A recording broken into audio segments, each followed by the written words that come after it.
നീണ്ട 36 വർഷത്തെ സ്വത്തു തർക്കം ഒടുക്കം ബഹുമാനപ്പെട്ട സുപ്രീം കോർട്ടിൽ വിജയം കണ്ടു. ന്യൂ ടൈംസിലേക്ക് സ്വാഗതം.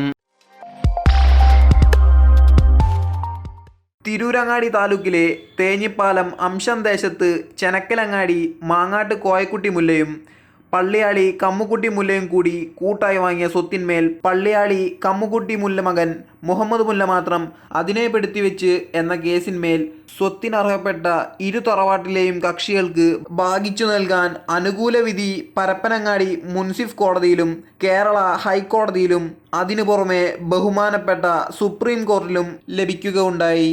അവകാശം സ്ഥാപിച്ചെടുക്കാൻ പ്രതിഭാഗം വ്യാജരേഖകൾ സമർപ്പിച്ചതിനെ ഈ കോടതികളൊക്കെ നിശിതമായി വിമർശിച്ചു.